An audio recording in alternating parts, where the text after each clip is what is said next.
Bonjour, je m'appelle Philippe Charrière, je bosse chez GitHub. Je ne vais pas vous parler de GitHub aujourd'hui. Je vais vous parler de programmation fonctionnelle en JavaScript. Vous pouvez me suivre sur Twitter à k33g_org. Accessoirement, je fais partie de l'orga d'une conf qui s'appelle MixIT, donc ça fonctionne un peu comme ici, mais c'est à Lyon et au mois d'avril. Pas en même temps que Devoxx cette année, donc s'il y en a qui veulent venir faire un tour par chez nous, c'est possible. Alors pourquoi ce talk ? À chaque fois que je me suis essayé à la programmation fonctionnelle et plus spécialement en Scala, je demandais des conseils, j'essayais de lire et les spécialistes me donnaient des infos que je n'arrivais pas à assimiler. C'était trop compliqué pour moi. La première fois, on m'a donné un pointeur vers un site qui est assez intéressant où ils expliquent ce que sont les functors, les monades, graphiquement. Et on m'a dit, tu vas voir, c'est super simple, avec des dessins, tu vas tout comprendre. J'ai jamais rien compris. Et puis après, on arrive en bas de page, vous avez des trucs comme ça. Maintenant, je commence un peu mieux à le comprendre, mais moi, ça n'a pas marché. Donc, je me suis dit, j'en ai marre, j'aimerais comprendre. Mais alors, ça s'est passé des années après. Hein, ça fait plusieurs fois par an, j'essayais de me mettre à la programmation fonctionnelle et ça ne marchait pas. Donc j'ai commencé à lire plein de trucs. J'ai pas compris grand-chose. Et puis au bout d'un moment, il y a des petites étincelles qui sont venues, des presses que j'ai vues qui étaient sympas. Et j'ai commencé à comprendre. Donc je me suis dit, il faut que j'essaye d'en parler déjà pour voir si ce que j'ai compris, c'est vrai ou pas, et échanger avec les gens. Donc je vais faire d'abord un petit sondage. Il y a combien de devs fonctionnels dans la salle ? 1, 2, 3. Donc je devrais pas être trop embêté. Ah si, mince, 5. Oh putain. Qui fait du Scala ? Pas les mêmes. Presque une partie. Du Erlang ? Ça c'est fait. Haskell ? Non plus. Qui fait du Java ?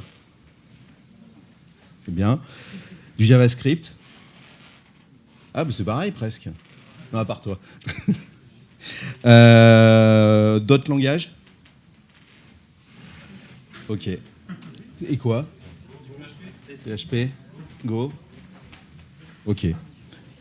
Bon, alors, pendant mes recherches, j'ai entendu beaucoup de vocabulaire fonctionnel. Alors, je le mets au pluriel parce qu'en fait, pour les mêmes concepts, les gens n'utilisent pas les mêmes mots, ou des fois le même mot ne veut pas dire la même chose selon les personnes, donc j'étais un peu perdu. Et puis comme je ne suis pas le spécialiste pour savoir si ce que je dis est vrai ou pas, c'est pas facile. Pour essayer de comprendre, j'ai implémenté certains concepts moi-même en JS. Après, cette presse, c'est plus pour avoir un espèce d'échange de points de vue. L'URL que j'ai mis dessus, je vais tout publier sur GitHub. Et dans les issues, si vous avez des questions, ou si vous n'êtes pas d'accord, ou si vous pensez que ça serait mieux de le faire comme ça, vous me le dites sur une issue, moi ça me fait avancer, puis ça me permet d'avoir une version de presse après qui est adaptée. Elle bouge beaucoup, donc je ne sais même pas si j'arriverai au bout de la presse, parce que j'ai rajouté des choses, j'ai enlevé des choses, et elle n'a jamais la même tête. Quand j'ai commencé, moi, mon niveau de programmation fonctionnelle, c'était le petit trait vert en bas. Ce qui est en orange, c'était, je pense, j'estime les checks que je faisais dans mon code pour vérifier que j'avais les bonnes valeurs, ou des choses comme ça. C'était pas très bon. Et la programmation fonctionnelle, bon, on va dire, c'est à 100%. Maintenant, j'ai un peu avancé, donc mon niveau est loin d'être à 100%, mais un peu meilleur. Je pense que je code mieux, enfin il y a des choses que je fais mieux, je fais plus attention, je vérifie plus de choses. Donc bon, la route est encore longue pour moi. Alors la programmation fonctionnelle, qu'est-ce que c'est ? Je vais pas y passer. Il y a plein de définitions. Globalement, c'est un espèce de paradigme où les fonctions sont reines. C'est aussi une façon de coder, enfin une façon de penser. C'est du buzz aussi, parce qu'il y en a pas mal, je pense, qui se la jouent et qui comprennent probablement autant que moi. Il y en a qui se la jouent, mais qui comprennent très bien et qui savent très bien s'en servir. C'est aussi quelque chose qui permet de rendre son code plus sûr. Et c'est vrai que j'ai certaines erreurs que j'ai plus. Enfin, je fais moins de conneries. Pourquoi en JS ? Parce que j'adore le JS, mais en même temps, le langage est simple. Donc, il y a certains concepts, des fois, qui sont plus faciles à faire passer. Parce que moi, je sais que le Scala, quand j'ai commencé, et j'ai juste commencé, je trouve que c'est difficile à lire. c'est pas lisible tout de suite quand on n'a pas l'habitude. Donc on va voir quoi? Si on a le temps de tout faire, on va voir quelques points clés. Ce qu'est un conteneur, un functor, une monade, une maybe, un hyzer ou une hyzer, je ne sais pas comment on dit, et une validation. On dit? Non, je sais pas. Alors les points clés, c'est là où il va falloir que je commence à m'asseoir, parce que je dois vous montrer du code. Les points clés, c'est... Alors il y en a probablement d'autres, moi je parle de ceux que je comprends. On va essayer comme ça. Donc il y a le concept de programmation fonctionnelle versus impératif. Les fonctions pures, les fonctions en entrée de fonction et en sortie de fonction. Essayez de ne pas faire d'itération. Et puis la mutabilité ou l'immutabilité. Donc c'est là où il faut que je switch. Est-ce que ça va se passer? Hop. Donc, l'impératif, c'est du batch. Vous faites votre code au fur et à mesure et vous avez un traitement qui va que dans un sens. Le fonctionnel, c'est je fais une fonction et puis je peux la rappeler plusieurs fois. Donc, c'est tout con, c'est juste ça. La partie fonction pure. Par exemple, là, j'ai une fonction qui va m'afficher un nom, mais ma variable, je l'ai déclarée en dehors de la fonction. C'est super pas propre, parce que la variable peut être modifiée ailleurs. Je le faisais beaucoup, hein, je le fais encore un petit peu, mais moins. La variable peut être modifiée par autre chose, et du coup, votre fonction ne vous donnera pas la valeur attendue. Parce que normalement, en programmation fonctionnelle, une fonction pour un paramètre donné donnera toujours la même valeur. Alors, c'est mieux de faire comme ça, et de ne pas déclarer la variable à l'extérieur, de la passer en paramètre. Donc on sait que de toute façon, pour ce paramètre-là, j'aurai toujours la même chose à l'extérieur. Sauf si je fais n'importe quoi dans le cœur de ma fonction. Les fonctions qui servent de paramètre à d'autres fonctions, ou qui retournent des fonctions. Par exemple, là, j'ai une fonction qui va prendre un paramètre et qui va retourner une fonction qui elle-même prend un paramètre. Et qui va retourner le nom, enfin une string avec le nom et l'adjectif que j'avais passé dans la première fonction. Ça fait que vous pouvez vous créer des alias sur des fonctions préparées, on va dire. Donc j'ai deux clausures auxquelles je passe les paramètres. Et après, je peux les utiliser en leur passant le deuxième paramètre. Ça fait qu'en fait, je me prépare des verbes et que je peux les réutiliser dans d'autres fonctions plus facilement. C'est pas la peine que je les exécute, c'est suffisamment simple pour... ça parle de soi-même. Pas d'itération. Alors, ça veut dire quoi? Imaginons, j'ai un programme qui me sert à préparer un kebab. C'est à part l'informatique, je pense énormément à la bouffe. Et donc, c'est souvent, mes exemples sont là-dessus. Donc, j'ai une fonction qui est découper les aliments. Une fonction qui dit je veux pas de frites. Donc, elle retourne... si je passe un aliment et que c'est... je vais pas y arriver. Elle retourne pas de frites. Voilà. Une fonction sans oignon, j'avais pas d'emoji, donc j'ai pris un petit bonhomme qui pleure. J'ai ma liste d'aliments.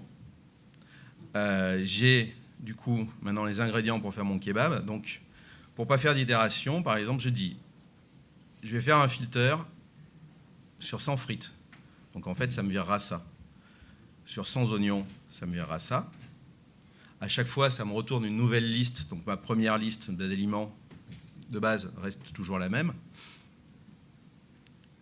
Et ensuite, je fais un reduce pour mettre mes aliments à plat et avoir ma recette de kebab. Alors, je vais essayer de l'exécuter, c'est peut-être plus parlant.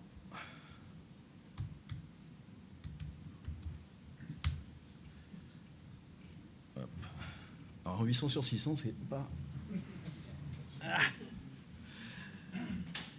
Donc, est-ce qu'on voit encore ?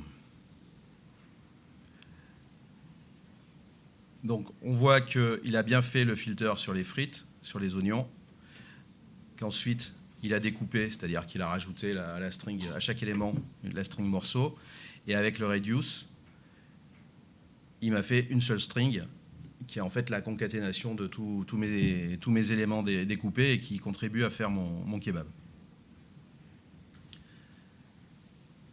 Ensuite, il y a la mutabilité. Je vais y arriver. Hop. J'ai toujours la même recette, mais par contre, il y en a un qui s'amuse directement à les taper dans le tableau de variables et qui me remplace mes 1, 2, 3, 4, 5, mes frites par une banane. Ça fait que quand je vais faire filtrer sur 100 frites, je vais me retrouver avec un kebab à la banane parce que la méthode sans frites n'a pas marché. Parce qu'elle bosse que sur les frites. Donc normalement, ça fait... je suis en quoi, en 0,4. Hop. Donc j'avais demandé 100 frites. Et effectivement, j'ai pas de frites, mais par contre, il m'a rajouté des bananes parce que quelqu'un est allé taper dans ma liste alors qu'on ne devrait pas taper dedans. Donc c'est pas bien du tout.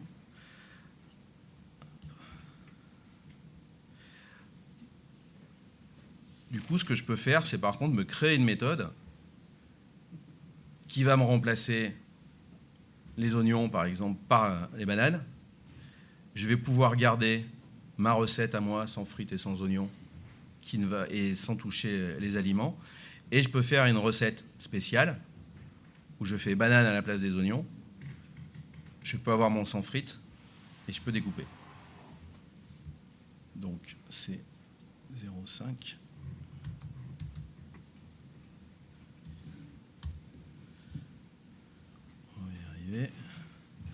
Donc,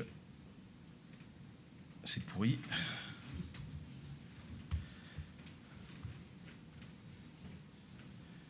Donc voilà, j'ai bien 2 recettes de kebab. J'ai pas touché à mes aliments.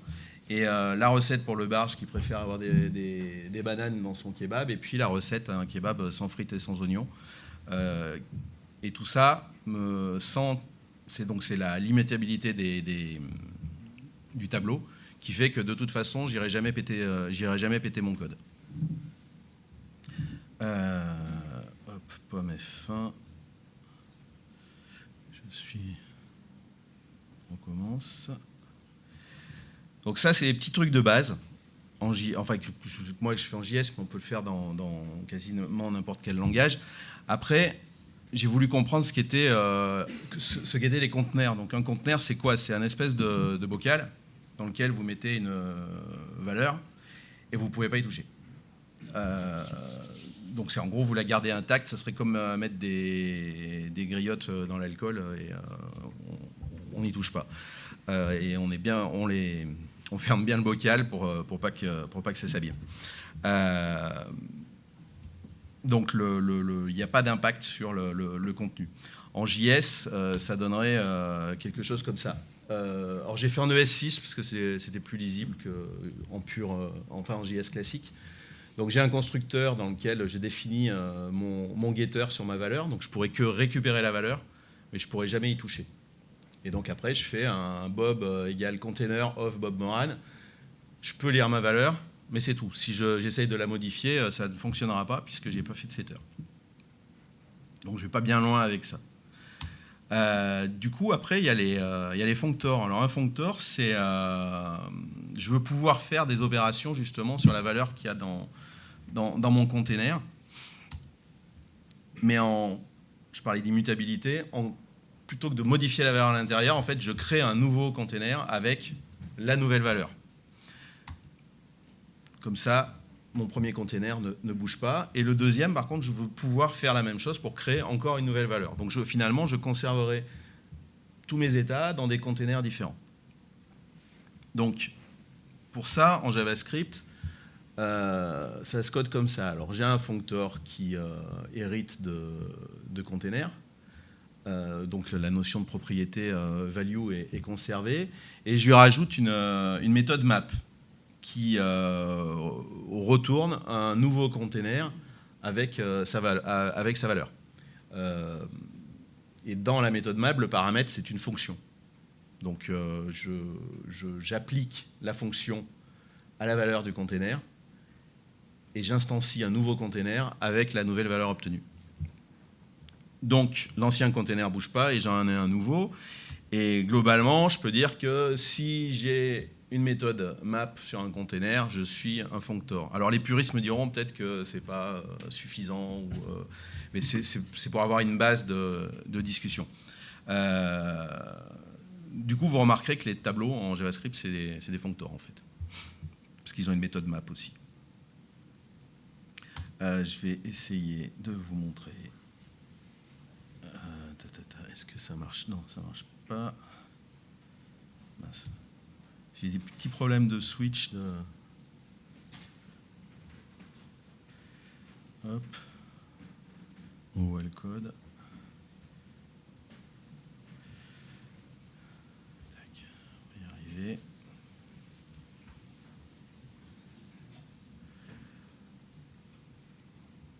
Donc par exemple, là, je me crée un functor de Panda. Je vais l'afficher. Je peux créer d'autres fonctions qui vont rajouter un lapin, une autre, un chat. Et si je fais Panda map de AddRabbit, normalement, j'aurai un functor qui contient un panda et un lapin. Et comme ça retourne des functors, en fait, on peut chaîner les maps. Donc, du coup, là, j'aurai un panda, plus un lapin, plus un chat.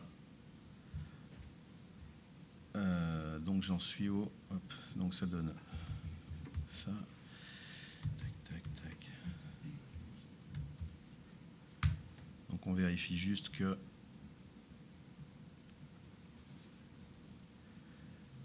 Donc, j'ai bien rajouté le lapin au panda. Et là, j'ai bien rajouté le lapin et le chat. Et mon functor d'origine a toujours la même valeur. Alors, je ne sais plus si c'est dans ce sens-là, mais globalement, on va quand même le faire. Hop. Si par contre, à ma méthode map, je lui passe une fonction qui, au lieu de retourner un tigre, va m'en retourner un functor de tigre, quand je vais vouloir récupérer la valeur de mon functor, je vais être embêté parce qu'il va falloir que je fasse mon functor, point value, parce qu'en fait, j'ai des bocaux qui se sont imbriqués les uns dans les autres. Donc c'est le foutoir pour récupérer les valeurs. Je ne sais pas si ça se... Voilà. Si je fais point value, en fait, il ne va pas me donner un tigre, il va me donner un functor. Il faut que je fasse point value. Et donc, si en plus je refais un map encore de la même fonction, il faudra que je fasse encore un point value pour récupérer. Et hop.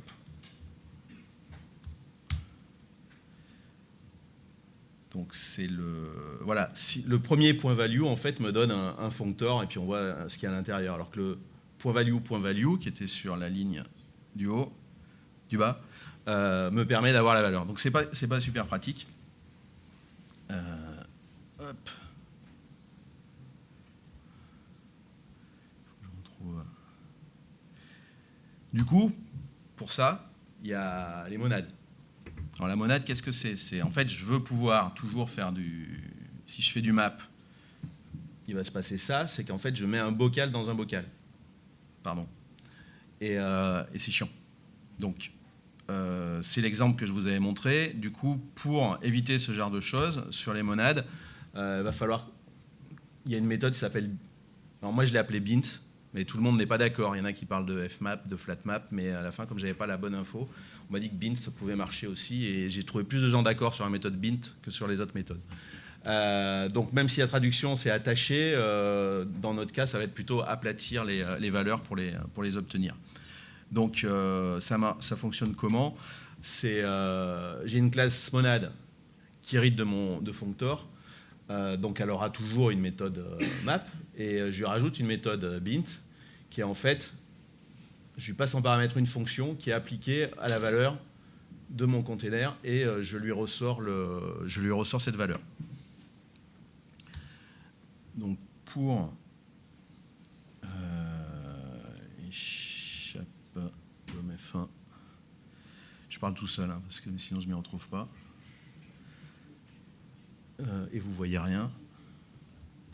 Hop, c'est ça. Voilà. Donc là, cette fois-ci, si j'utilise bint au lieu de map avec add_tiger qui retourne une monade, je vais avoir normalement, ouais, j'ai mis point value, 0, 3, hop. Voilà, donc il m'a bien ajouté 2 fois le tigre, on le voit dans le premier appel des 2 bins. Et si je fais un point value, j'aurai effectivement la valeur que j'attendais plutôt que des containers imbriqués.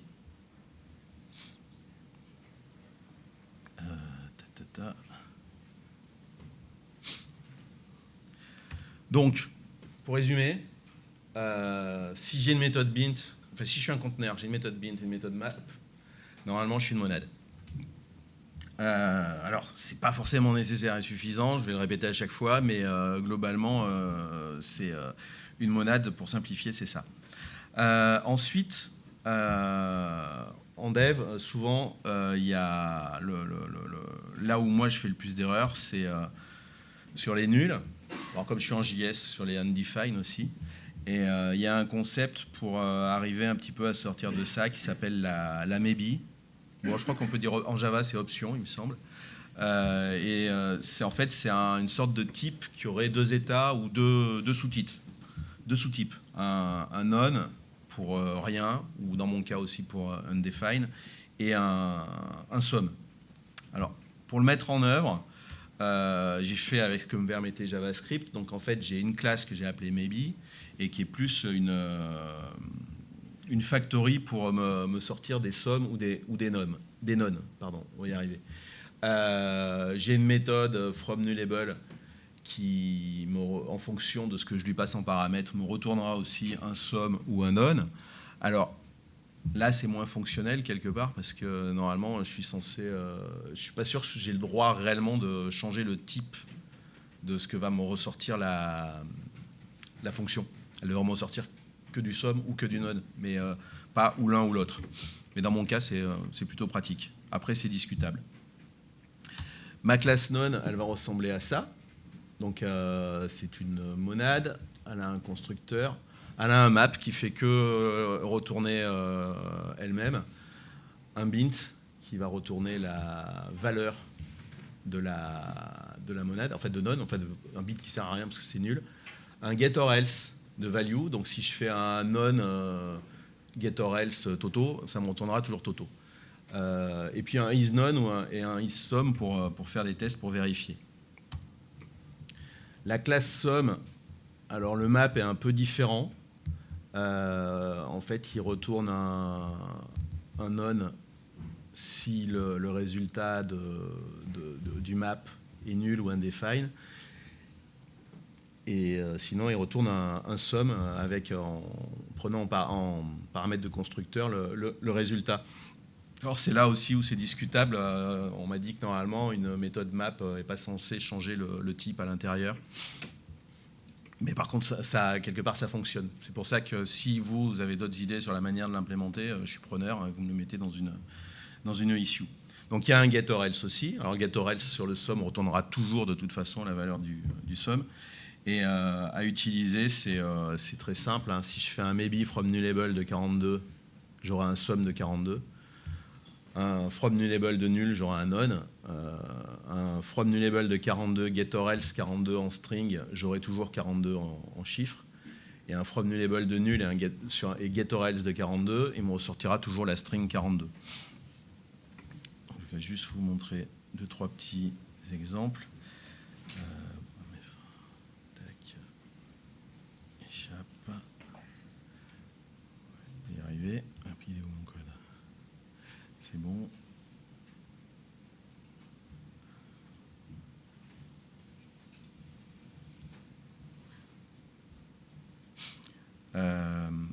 Par exemple, là j'ai un objet Bob qui a un ID, une adresse, qui elle-même a un email et un pays.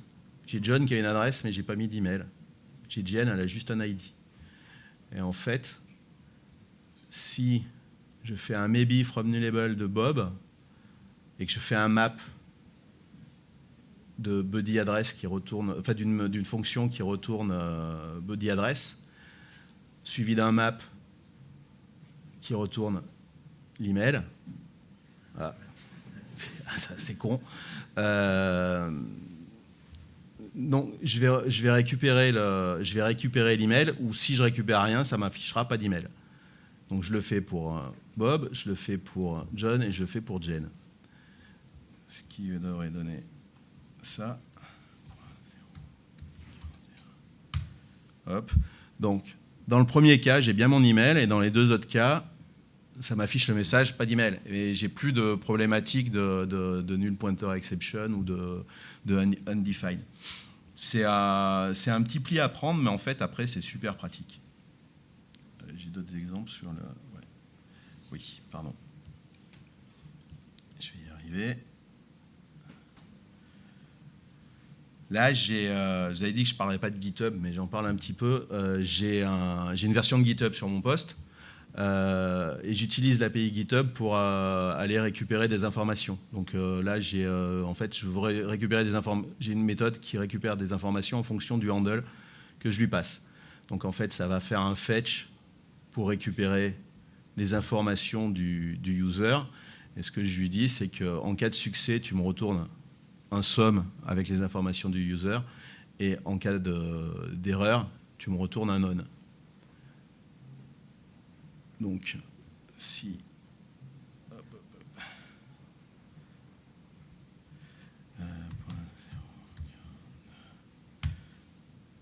Voilà, donc alors il ne le fait pas forcément dans l'ordre, puisque de toute façon c'est asynchrone, mais j'ai pas de plantage, j'ai plus le plantage enfin j'ai plus d'erreur. Donc moi ça ne bloque pas ma portion de programme. Je dis portion parce que comme c'est asynchrone, de toute façon le reste continuera. On va y arriver.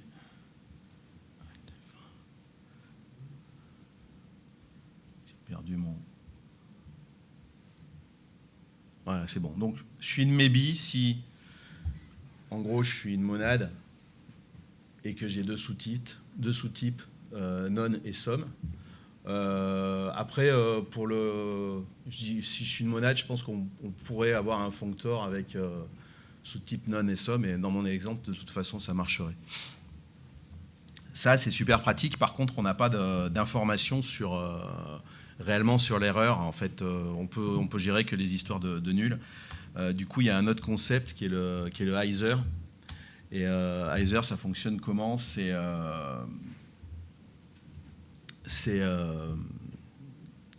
Attendez, je crois que j'ai l'impression que j'ai perdu un slide. Non. Si je lançais ça, donc je me choperais des... Donc là, je récupère des repositories de user ou d'organisation. Et si j'ai une erreur, je vais me retrouver... C'est lisible ou pas? J'y vois rien d'ici. Bon, en fait, j'ai un gros HTTP exception, et c'est pas super propre. Donc, pour gérer ce type d'erreur, par exemple, il y a le hyzer qui est comme tout à l'heure le maybe, une sorte de type avec deux sous-types, left et right. Donc quand j'ai une erreur, en fait, je vais l'encapsuler dans le left, et quand j'ai un succès, je vais l'encapsuler dans le right. Le moyen mémotechnique, c'est que right, ça veut dire correct, donc on se rappelle comme ça. Pour l'implémenter, j'aurai ma classe hyzer qui va me ressortir, il va m'instancier des left ou des right, sur le même principe que la maybe de tout à l'heure. Ma classe left, alors là, je l'avais, parce que j'étais feignant, je ne voulais pas tout implémenter, donc elle hérite de functor au lieu d'hériter de monade, mais c'est bon. Elle a une méthode map, une méthode getOrElse, un isRight, isLeft pour vérifier ce que c'est, et puis elle a une méthode que j'ai appelée kata, dans laquelle je vais lui passer deux fonctions. Une fonction left qui se déclenchera quand c'est une erreur, et une fonction right qui se déclenchera quand c'est un succès. Alors dans le cas de left, ce sera toujours celle de gauche qui va se déclencher. Kata, ça vient kata, c'est pour katamorphisme, ça vient du grec kata. En anglais, il y en a qui le définissent par un downward or according to. Désolé pour l'accent. Moi, en français, je traduirais par tomber ou bien. Après, il y a des définitions de catamorphisme qui sont faites, mais dans un langage mathématique que j'ai du mal à comprendre et à expliquer. La classe Write, même principe, et elle a elle aussi sa méthode kata et qui retournera toujours le résultat, qui exécutera la fonction Write avec sa valeur en paramètre. Donc on va juste regarder à quoi ça ressemble. Pomme F1. Échappe, c'est pas ça. Il est où mon code? Voilà. J'en étais où moi? Razer, c'est ça. On va y arriver.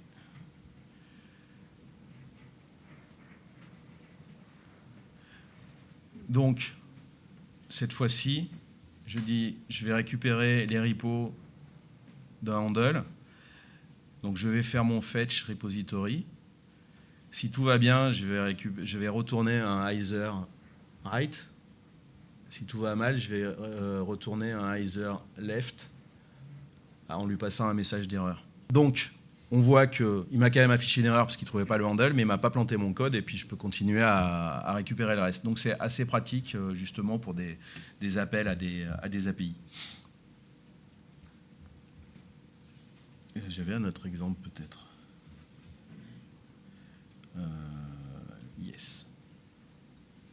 Ouais, parce que je vous parlais de catamorphisme.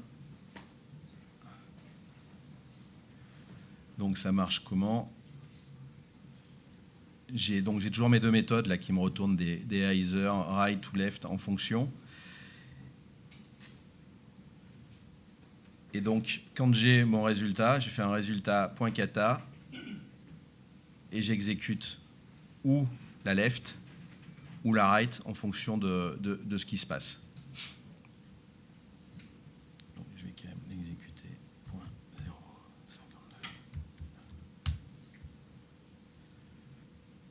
Donc, j'aurais dû régler la police différemment.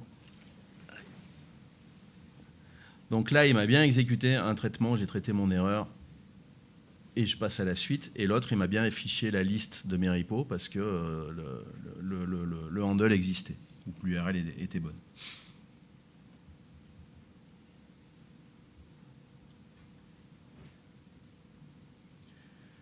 Du coup, si j'ai une méthode bint ou pas, en fonction si je suis un functor ou une monade, une méthode map, que j'ai deux sous-types, left, right, et une méthode kata, globalement, je suis une Heiser. Mais par contre, je ne trace pas toutes les erreurs. Je traite que si j'ai plusieurs erreurs, globalement, j'aurai que la dernière. Donc pour ça, c'est là où en général je m'enlise un peu, parce que c'est un peu plus compliqué à expliquer, même si dans ma tête, je suis sûr d'avoir compris. Il y a la validation. Donc pareil, toujours deux sous-types ou deux sous-types, fail ou success. Et donc là, ça va nous permettre, et je vais vous expliquer pourquoi, de tester une suite de valeurs. Par exemple, un formulaire de saisie ou vérifier les paramètres qu'on passe à l'intérieur d'une méthode. Donc je vais toujours avoir ma classe validation qui va me retourner, qui va m'instancier du success ou du fail. La petite subtilité, c'est que le paramètre de fail, en fait, ça va être une collection ou un tableau. Et c'est comme ça que je pourrais stocker mes erreurs au fur et à mesure de mes traitements. Donc ma classe success, elle va avoir une méthode app pour applicative. Donc ça devient une monade applicative. C'est là où c'est plus chiant à expliquer. Ça donne à la monade ou au functor, parce qu'il y a des functors applicatifs aussi, la capacité aux functors ou aux monades de s'appliquer les uns les autres. Donc j'applique la méthode map d'un autre container à la valeur du container courant, sauf si l'autre est un fail. il faudrait que je le répète X fois et puis que je l'écrive en gros, parce que moi-même, en le disant, je me perds un peu. Mais à l'exécution, vous verrez, en tout cas, c'est facile à utiliser. Donc, le fail a lui aussi une méthode app. La petite subtilité par rapport à l'autre, c'est que quand j'ai un fail, je vais faire une concaténation de la valeur que je récupère, et c'est comme ça que je mets les erreurs dans la collection et que je peux ensuite les récupérer et les lister. Donc pour l'utiliser, il y a aussi, on peut faire du catamorphisme dessus. Donc si je fais un kata, j'aurai mes fonctions error et success. Donc dans le premier cas, ce que ça va me ressortir, c'est success. Et dans le deuxième cas, puisque je crée un fail, ça va me ressortir l'erreur. Alors, je vais quand même vous montrer deux exemples qui seront beaucoup plus parlants. Est-ce que j'ai... Non, je n'ai pas appuyé sur la bonne chose. Y arriver. Ou pas.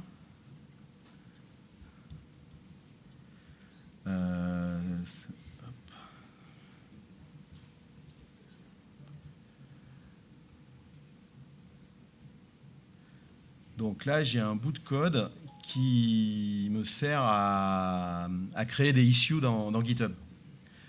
Donc, j'ai une fonction qui va checker si j'ai bien mis un titre. Et si je l'ai pas mis, ça va me faire un fail auquel je passe un tableau qui a un item et qui sera noTitle. Et sinon, ça va me retourner une validation .success avec la valeur de title. Je fais pareil pour checker que j'ai bien mis un texte dans ma issue, que j'ai bien pensé à créer un propriétaire d'issue. Pareil pour le repository. Là, c'est un peu plus compliqué. J'ai fait une petite méthode qui va vérifier que quand je veux assigner l'issue à quelqu'un, ça va être une de ces trois personnes et personne d'autre. Si c'est lui, tout va bien, je retourne la personne considérée. Si c'est pas lui, je pète une erreur. En fait, c'était juste pour montrer que finalement, avec la validation, je peux quelque part cacher mes erreurs et éviter de faire planter. Je la teste quand même, je la récupère quand même de toute façon, mais ça évite de faire péter le code. Et donc après, je vais vouloir tester que tout ce que je fais, toutes mes valeurs sont bonnes. Donc en fait, je vais tester, moi j'appelle ça tester des succès. Donc en fait, je vais chaîner les appels de mes fonctions. Et si tout va bien, je retournerai les valeurs que j'attendais, ou je ferai un autre traitement, ou je retournerai quelque chose qui m'intéresse. Et après, je fais des apps de toutes mes méthodes de check. Donc, si tout va mal, ça va me ressortir mon tableau d'erreur.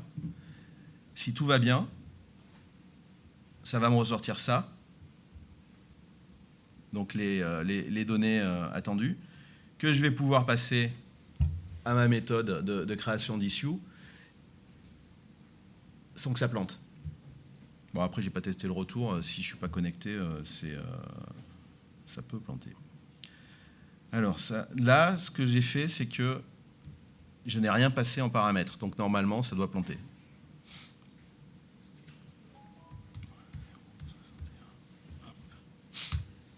Voilà. Donc, ça plante. Ça n'a pas marché parce que j'ai pas passé ce qu'il fallait, mais l'avantage, c'est que j'ai récupéré toute la liste de mes erreurs et que je peux ensuite faire un traitement. Et, donc c'est notamment pratique et pour gérer des formulaires de saisie, par exemple. Donc si je prends le deuxième exemple, qui est... On va le passer là. La même chose, mais j'ai dû lui passer un peu plus de... Oui, je lui passe tous les paramètres. Bon, par exemple, j'en enlève un. Hop. Tac. Sauvegarde. .062.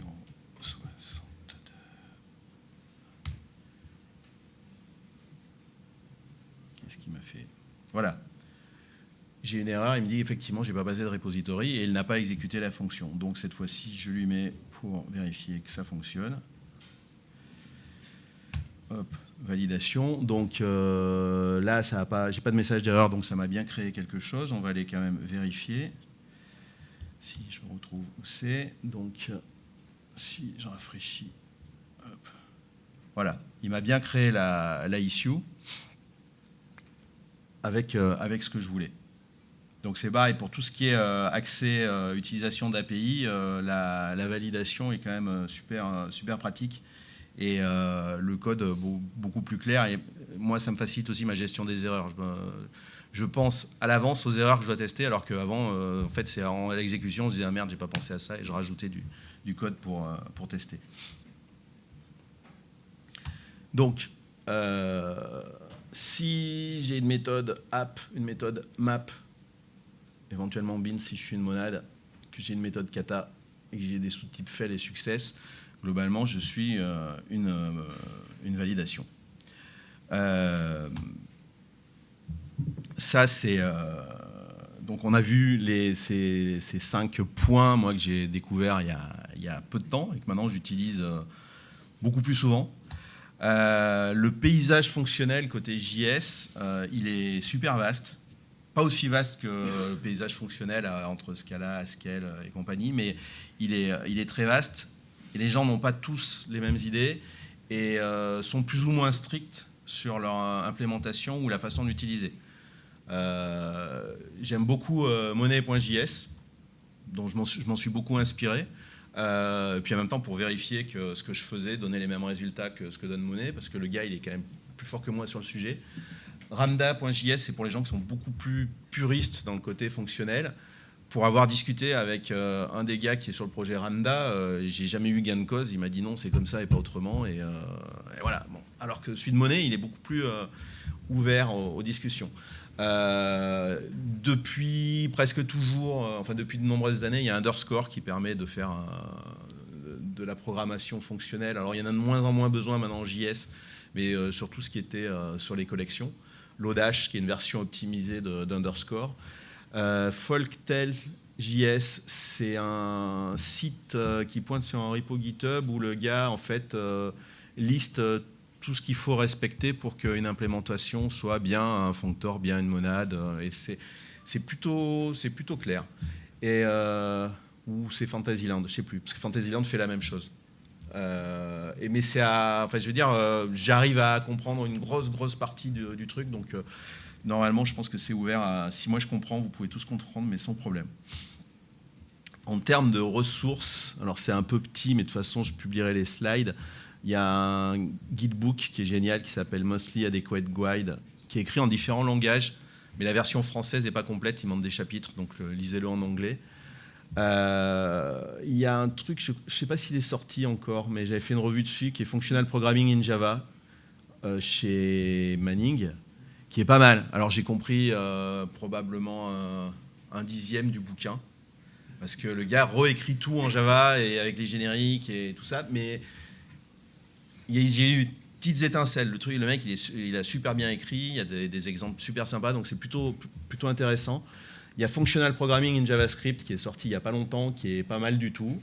Il y a, pour moi qui faisais quand même une petite allergie à Scala, le Functional Programming in Scala est super bien fait, parce que le gars parle vraiment de cas d'usage pratiques. Donc plutôt que de faire des espèces de théories mathématiques, il fait plutôt des exemples avec des canards ou des trucs comme ça, enfin des trucs que moi je comprends. Je suis committeur sur un projet qui s'appelle un petit langage qui s'appelle Golo, et le gars qui a implémenté la gestion des erreurs avec les résultats et les optionals a fait un code qui est super lisible, super facile à lire et qui m'a permis de comprendre pas mal de choses. Il y a un gars qui a fait quelque chose sur les monades en PHP, et donc c'est possible aussi en PHP et c'est super clair. Et puis un autre article. Enfin bon, j'en trouve des tonnes, et au fur et à mesure sur mon repo, je les mettrai. Par contre, vous apercevrez qu'il y a plein de gens qui parlent de la même chose, mais qui disent que ça ne fait pas la même chose. En fait, qui sont d'avis contraires, mais on ne sait pas qui a raison. C'est pas pratique. Et j'ai bientôt fini. En termes de talk, je vous en conseille 2. Il y a David Sferusa qui a fait à Devox France un talk sur gérer les erreurs avec à l'aide du système de type de Scala. sérieusement, il y a les 3/4 du talk, pour même quelqu'un qui ne fait pas du Scala, doit s'y retrouver. C'est super bien expliqué.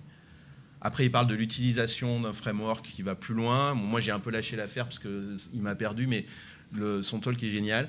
Il y a Clément Delafargue qui fait un TDD, comme dans Type Directed Development, qui parle de concepts et qui les éclaire. Et même pour quelqu'un pareil qui ne fait pas de Scala, j'ai trouvé ça très compréhensible.